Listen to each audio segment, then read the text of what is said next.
What's up, everybody, and welcome back to the Timeless Movie Podcast, episode number 37. My name is Victor Vasquez. Appreciate everybody coming back and listening. It has been a long while since I've put out a podcast. Just been busy with work, also getting lazy probably as well. But the important thing is that we are back to talk about new movies in the year of 2023. I'm super excited to kind of jump in and talk about some of the new films. There's a lot of great stuff that is going to be coming out later on this year. But let's go ahead and jump into what the topic is of this episode. We're going to be talking about Marvel's first entry for 2023 and the first film of Phase 5 in the MCU, and that is Ant-Man and the Wasp: Quantamania. We're going to be talking about this film, going through, again, some of my thoughts, some of my general kind of opinions, pros and cons, give you my favorite performance, and then ask the important question and try to answer it. In my personal opinion, is this film timeless? Can I see myself rewatching this movie down the road, later on, a couple of years? Will I see myself and kind of motivate myself to be like, you know what I really feel like watching today? Ant-Man and the Wasp: Quantamania. So that's what we try to do on this podcast. If you're new to this channel here, welcome. I appreciate you guys checking it out. Like I just described, the main point of this podcast is just to really give you guys my opinions about new movies that I watch. I try to keep it to new films. If there ever is maybe like a film that I haven't seen in a long time, or a film that I've never seen that's a classic, I'll definitely do like a flashback episode where I'll talk about my thoughts of that movie. But in most cases, these new episodes will really talk about new films that are coming out in theaters and just kind of give you guys my initial reactions and thoughts about what played out on the big screen. Now, let's go ahead and jump into Ant-Man and the Wasp: Quantumania. I'd like to kind of delve into a little bit of my thoughts in regards to, what were some of the big questions before I went to go see the movie. And so I like to kind of jot those down very quickly and see how that kind of plays out after I do watch it. And so the first question that I kind of asked and kind of came into my mind was, will there be any connection to Loki season 1? If anybody that's listening has watched a lot of the Marvel content over the last years, Loki was one of the standout shows for me of really what impressed me and kind of what made my mind even more excited about Phase 5, Phase 6, everything that was coming to Marvel, was because of the concept of time, right? The concept of the possibilities of different multiverses and how things can kind of just change and be different, but very similar to what you see already. And so how Loki ended, spoiler for anybody that has not seen Loki season 1 at this point, the show ends with a statue of Kang appearing at the TVA. And all hell is kind of breaking loose at that show. And so I was kind of curious, okay, Loki season 1 ends with this kind of introduction, a very brief introduction of this statue of a conqueror. And through the different types of marketing and the trailers that have been shown for Ant-Man and the Wasp: Quantumania, I was very curious, would there be kind of any connections to that show? Either, I'm not saying that would Loki appear, but specific characters that may have come out of the show, would that be any connections, knowing that we're going to see this character named Kang the Conqueror? I just wanted to see if there was any kind of bridging of that gap between shows and film. I don't think we've seen that quite yet, besides, we see Scarlet Witch come out in the Multiverse of Madness and kind of brief discussions about her time in that, reality that she created in Westview. Other than that, we haven't really seen that many connections from some of the Marvel shows and the movies. And so kind of curious, would they kind of bridge that gap and make the connection? This also leads me into my second question, which is, will events that happen in this film connect to season 2 of Loki? So as you would expect, we have a story that revolves around Kang the Conqueror, and now we have season 2 of Loki actually coming out in the summer of 2023. And so will anything that happens in this film, again, lead into that specific season of Loki, where, again, whatever we leave off, maybe any specific threads that were not closed out, would those be answered in the second season? So very curious to see, if there's any questions in Ant-Man and the Wasp: Quantumania that are left unanswered, that eventually, again, will get closed out in season 2 of Loki later on as well. One of the other questions that I also had and was very curious about is if you guys had seen any of the specific commercials or anything related to Ant-Man and the Wasp: Quantamania, you see that they actually show clips of Bill Murray. Again, great actor, and he actually plays a little part in the film. And so I was kind of curious, okay, what was his role going to be? Was he going to help out Ant-Man and the Wasp? Is he on the side of Kang? Wasn't really sure what his kind of entire kind of either cameo or role would be in the film. But again, it always kind of caught my eye that they highlighted him a lot in the marketing. He has maybe a poster of himself, in the character that he is. You see him again in the trailers. So didn't know if he was going to play a big part in this film. So that was another thing that was kind of very much on my mind. The next one is the really the central kind of plot of what I was thinking this film was going to be. I tried to just kind of piece a lot of the different types of trailer images that come out. I try not to delve too much into it because I don't want to spoil it for myself. I really want that first watch to be a great experience. But my main kind of question for Kang and the character is, what is he looking for? Just by watching the initial trailer, he seems to be trying to enlist Scott Lang into some type of assistance to obtain something. So what is he trying to obtain? What is he trying to use it for? And how is that going to really play out throughout the film and maybe even further down the line as well? So that was probably, I think, out of all these questions, I would at least hope that kind of gets explained and kind of answers, what is the purpose of him trying to get Scott's help? And how is that going to play itself going down the line, even after this film is over? Last but not least, not to make this theme very dark, I don't mean to ask this kind of a dark question, but I always am curious when we have these films that have already hit that kind of trilogy status. You see it with, Iron Man, you see it with Thor, you see it with Captain America, you see it even with these Avengers films. After a certain point, some of these characters are obviously going to have to go away. The actors want to move on to different projects. And so the question that I like to ask is, this is the third film in the Ant-Man series. Who's going to survive? Who's going to make it out of this film alive? Again, I know that's a very dark question, but it's things that you kind of want to contemplate because, as you can tell in how they've kind of marketed this film, they make Kang the Conqueror as a threat that is not only going to impact Ant-Man in the series, but a lot of the Avengers going down the line. So who is going to maybe not make it out of this film? I'll be honest, I can honestly see Scott maybe not making it, maybe even Janet Van Dyne or Hank Pym as characters that will not make it out of this movie. So again, especially when you have threats and that are very high level, that are going to really go into some kind of deep stuff and impact the entire MCU world in some type of way, you got to expect that there's going to be some type of consequences. So very curious to see how that would play out for a character and who would actually make it out alive in this film. Guys, those were my questions before heading into the theaters and actually watching it. Now that we've actually seen the movie, we got to see it opening night on February 16th. I was super excited to kind of go back and see another Marvel movie since November when we got to see Black Panther: Wakanda Forever. So now that I've actually got a chance to watch Quantamania, let's go in and dive into my general thoughts. Overall, I really liked the film. It felt very much like the other Ant-Man films. Again, it's just like an everyday hero in Scott Lang, just trying to help out his family and just take care of Cassie as much as he could. There was a lot of good stuff, a lot of funny jokes as you would expect from the Ant-Man series. And it kind of just, it had a really good flow. It only clocked in at about 2 hours for the entire movie.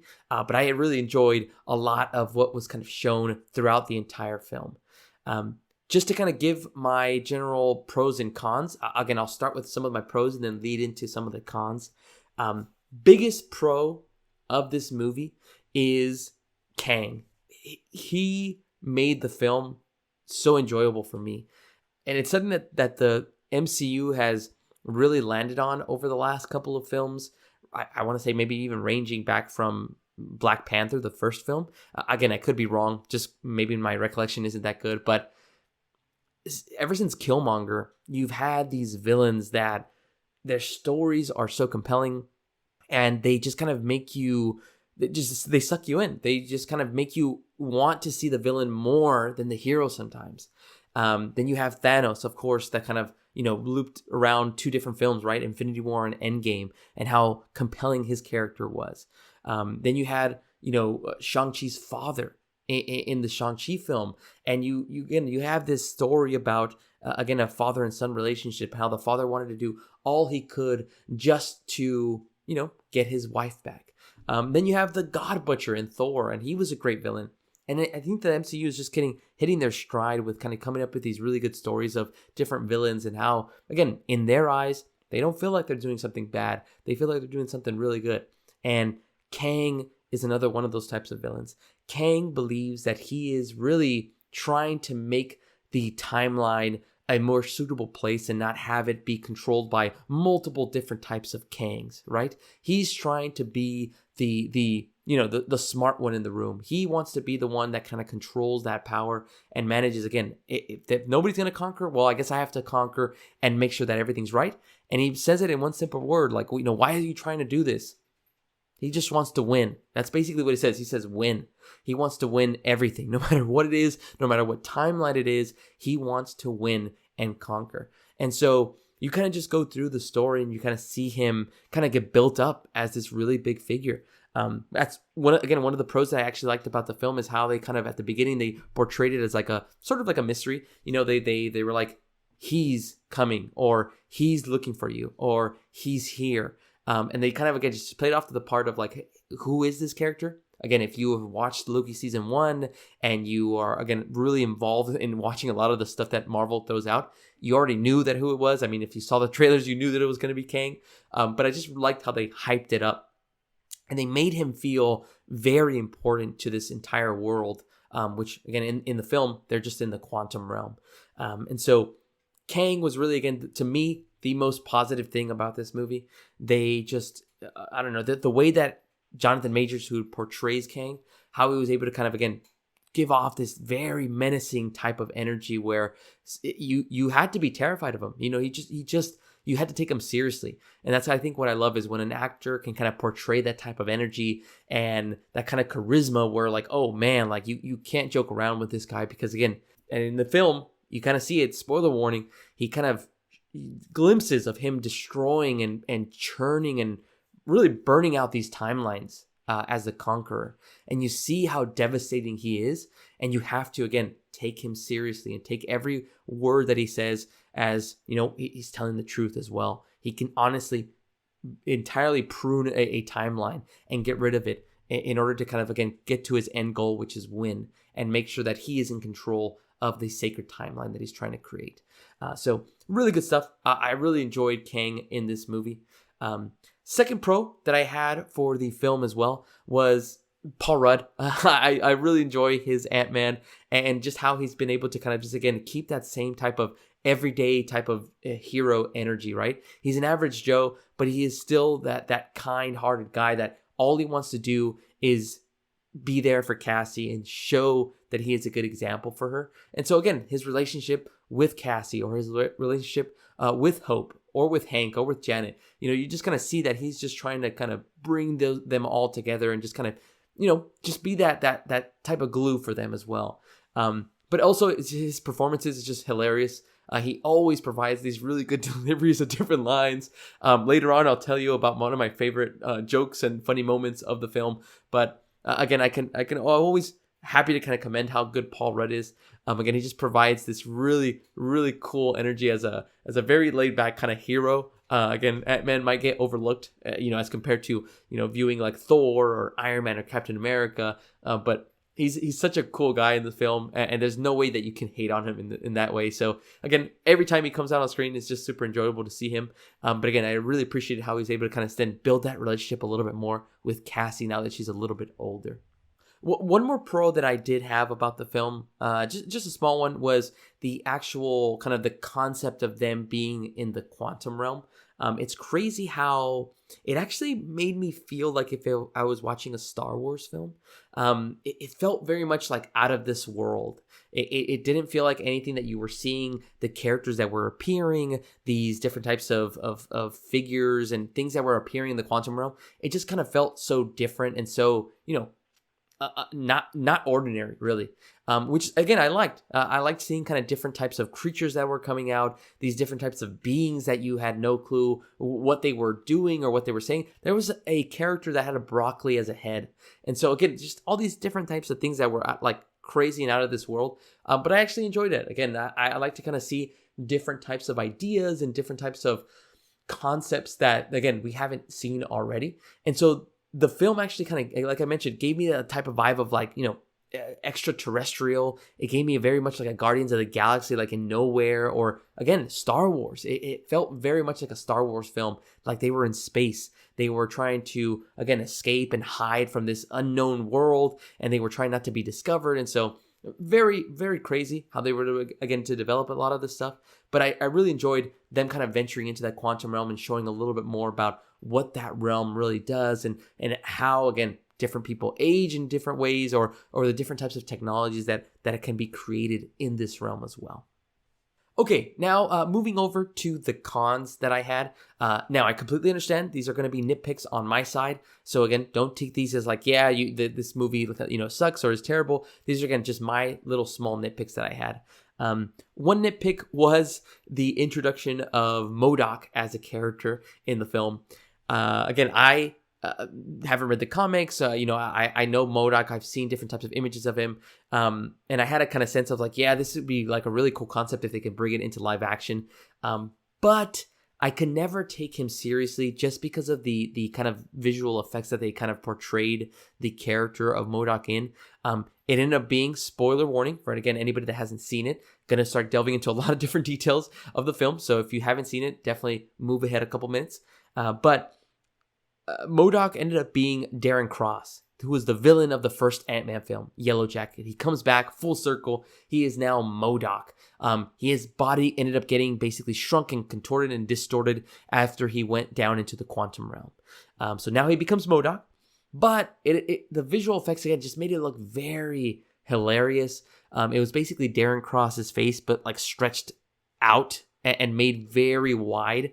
And so if you know what MODOK looks like, the main feature of him is basically his face. It's all you kind of see, and you see his small arms and small legs. And so it just looked hilarious. It looked funny. But because of that, I could never take his character seriously. He was supposed to be something that is designed to kill and to be intimidating and to be scary. And I could never take him in that type of a manner. And so that really kind of took me out of the movie. Every time he would come out, I would just, I would laugh. And then I would just be like, anything he's saying is just, again, he's trying to be intimidating and he's trying to be serious. And I couldn't take it that way. So again, not bashing anything about the visual effects of the film. I just wish they would have designed his character in a different way. He actually has a mask that appears before you actually see that it's Darren Cross. I actually wish they kind of kept the mask and just, used Darren Cross's voice. And just kept it was a cool gold mask that had a way more intimidating look to MODOK. And I thought it was really genius to kind of use that kind of leverage at the beginning of the introduction of the character. But after they kind of, showed that it was Darren Cross, he never wore that mask, unless it was in specific battle scenes. So again, the design and the way they kind of portrayed MODOK, I was, not really a big fan of it. So again, it took me down a little bit. Second con that I felt is actually one of the questions that I asked before, which was, who was not going to make it out of the film? Again, I don't mean to make this very dark and to make this very mean, but I was really hoping that they would have a little bit more consequences.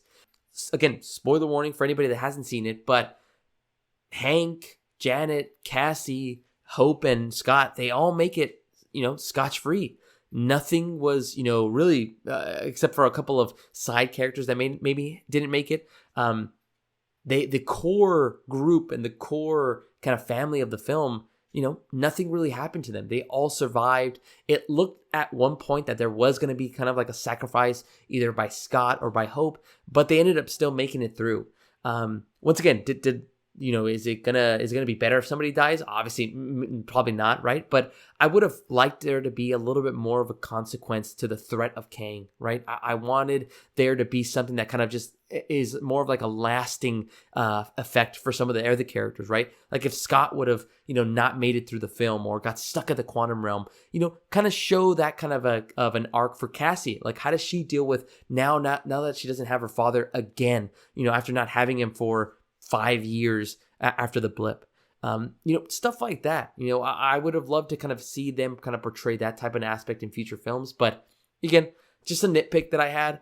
I was really hoping that there could be a little bit more to the side of, again, like what these are the stakes that they're fighting for. But again, with no kind of deaths in that kind of a manner and how the film ended, I didn't feel like there was that much stakes and that much kind of a good feeling afterwards. Just because again, like, hey, everybody just made it out free, so it seemed like there was really no risk, and so they kind of I really didn't leave in a good way in that kind of a manner after watching the film. Guys, those are my pros and cons. Again, I still really like the movie.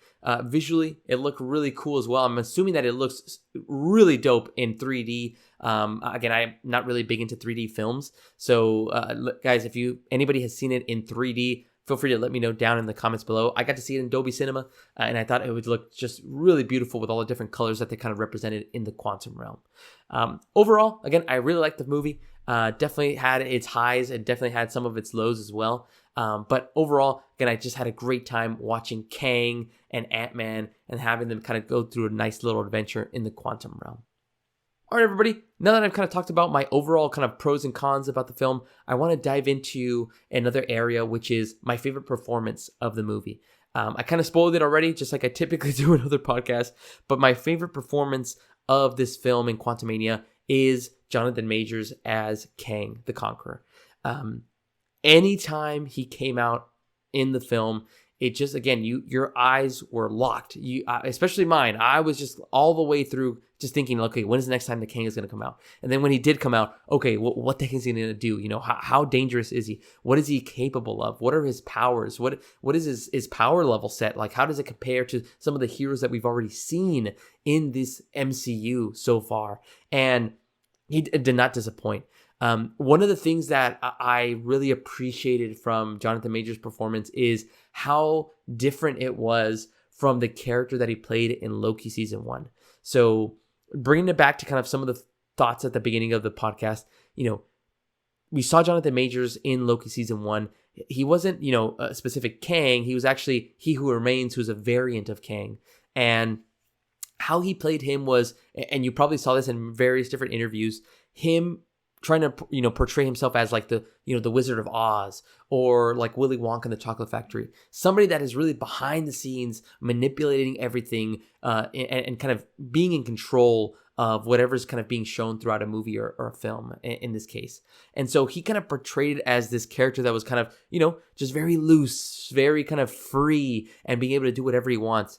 Whereas here in Quantumania, you see Jonathan Majors as much more of a serious, he's more like a tone that is, again, you have to take him seriously. Whereas in Loki season 1, he seemed like a very, again, a fun guy to almost be around. He was always kind of joking and kind of going through these different types of ideas. Whereas here, you knew exactly what Kang wanted, which is basically to prune these unnecessary timelines to get revenge on the other Kangs that ended up exiling him in the first place to the quantum realm. And so, again, whenever he brought up those different types of facts, you then see his kind of character, change a little bit. He starts off very serious, very much in control of his emotions. And then by the end of the film, he's just outraged. He is letting all of that rage just kind of come out as he ends up kind of trying to beat up Scott and get out of the quantum realm. It was so cool, again, to see him kind of portray that. And I'm just excited because this isn't going to be the last time that we see Jonathan Majors as Kang. And for that reason, and now that we know that there's various different variants of Kangs, how is he going to portray those? How is he going to kind of play the same kind of Kang, but in a different manner, right? We got a glimpse of it in the after credit scene that, again, I won't really spoil, but he changes his voice. He changes the way that he kind of, delivers some of the different lines that a Kang would. But it's so awesome to see. I'm super excited. And again, these are some of the things that just kind of make me excited going forward for the MCU is for these types of actors to kind of get a chance to, again, just go crazy with the character. And in Jonathan Majors' case, he has a chance to basically play this, one character in multiple different ways and really never repeat himself. So super excited. But my favorite performance overall in the film was Jonathan Majors as Kang the Conqueror. All right, everybody, moving on to my favorite moment of the film. I'm trying to kind of change it up, but I can't. My favorite moment is going to include Kang the Conqueror. What I love the most is when he ended up interacting with Scott Lang and Cassie Lang for the first time. Scott and Cassie end up getting captured by some of these specific types of these droids or bots that were in this type of army for Kang and then working for Kang. And they end up capturing and imprisoning Cassie and Scott. And then as they are basically talking to MODOK and getting a feel for who is this guy, Kang makes his entrance and he introduces himself, and then he just kind of goes off on his little speech about, being able to kill multiple Avengers. And as soon as Scott brings up I'm an Avenger, that's where he again breaks out the line of you're an Avenger? Have I killed you before? Almost as if again, he's killed so many different Avengers in different timelines that it's already kind of become a blur in his mind. And so all of that entire speech again just kind of elevates the tension in the room, because then you kind of start seeing what Kang could be, right? He could be somebody that, again, it seems like he could be friendly and can try to help you, but then if you cross him, then all hell breaks loose. Not only are you gonna be vanished from existence, but your entire family, your entire timeline that you're a part of will also vanish as well. What makes this scene even more incredible is that he then starts torturing Scott and Cassie by simply just moving his hands. He's not even showing a lot of effort. He just basically uses his wrists, his hands, and he's basically torturing and almost stretching, almost like using the Force. Again, another concept that kind of reminds me of Star Wars is that it looked like he had the Force and he was basically just trying to cause as much pain to Scott and Cassie, and even told Scott direct to his face, if you don't help me find this equipment that I need to escape the quantum realm, I'm going to kill your daughter right in front of you. And again, the way he delivered that line, Jonathan Majors, it just made you kind of, hey, don't play around with Kang, because look at what he's going to do and look what he's willing to do. He's already eliminated multiple timelines.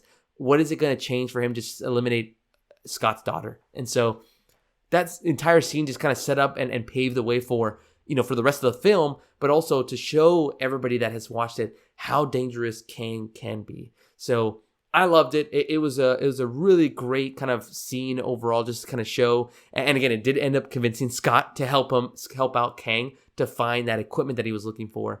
But overall, again, just another nod to Jonathan Majors and his performance. It was a great scene that he kind of showed off at how scary Kang can be. Another honorable mention, one of my favorite and funny moments of the film actually is this scene where Scott is in a specific probability storm. And so what this probability storm is basically he ends up seeing variants of himself, of every single probability of his life, whatever decision he may have made before and up until this point.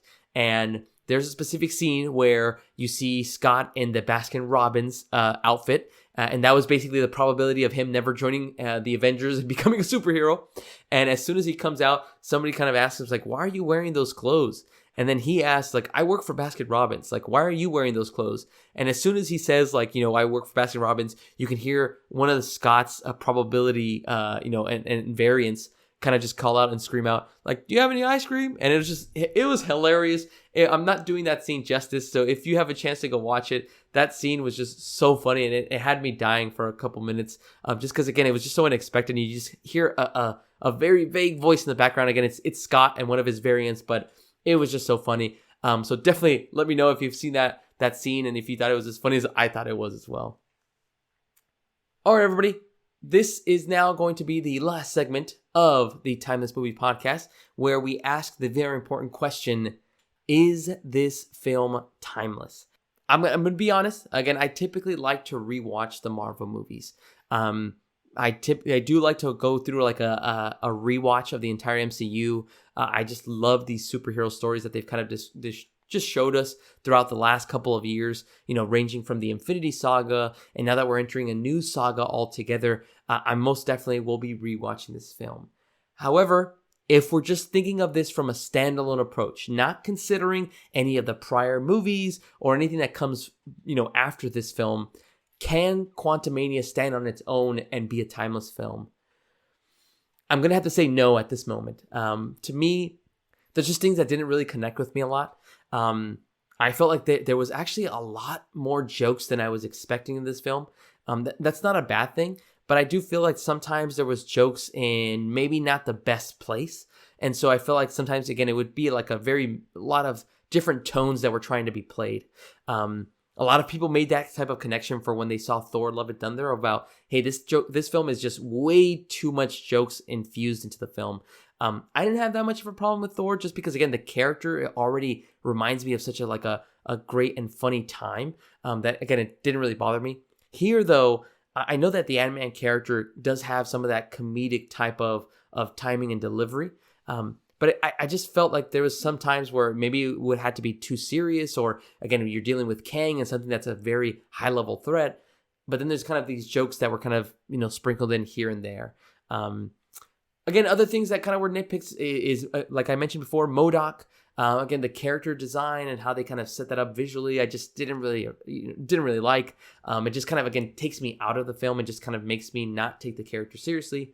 And just going through that concept of the consequences and the risk that these characters take. Once again, I'm not trying to make this dark, but I feel like there should have been a little bit more consequence to kind of leave you with, holy crap, like you have to, this is what happens when you mess with Kang.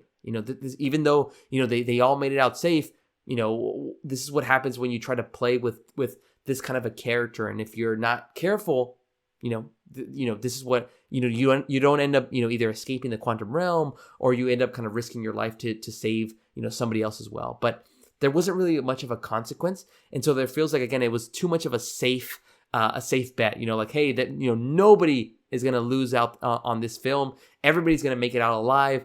No problem. Nobody's going to die. And so again, that kind of also took me a little bit out of the film, just because I was like, well, I mean, you're dealing with a conqueror, right? And so I would hope that they would show that, like, look, one of the most prominent characters in Ant-Man might have a chance of not making it. Just even kind of contemplating that and showing that is something that I think that would have gone a long way. But again, that's why I'm not a filmmaker or director. So just my thoughts and my personal opinions. Again, just overall, again, I really liked the film. It was a good time watching it. But again, I don't see myself like, yes, I need to pop in Quantamania and watch it again. I definitely will rewatch Kang's scenes and rewatch everything that he does, especially as we continue to see him come out in other properties or other specific films. But yeah, it was just, overall a good film, not a great film. But those are just my personal thoughts, guys. Let me know what your thoughts are. Have you had a chance to see Quantumania? And if you have, let me know down in the comments below what you thought. Do you think this is a timeless movie? Would you definitely rewatch this over and over again? And if not, well, let me know why. What kind of took you out of the film as well. All right, everybody. Thank you so much for sticking around and listening to my thoughts of Ant-Man and the Wasp: Quantumania. My name is Victor Vasquez. This has been episode number 37 of the Timeless Movie Podcast. Appreciate everybody sticking around and kind of hearing what my personal opinions were for this film. Make sure to be on the lookout for the next episode as we try to cover a new movie and try to decide if that movie is timeless. Thanks so much, guys, and have a great rest of your week.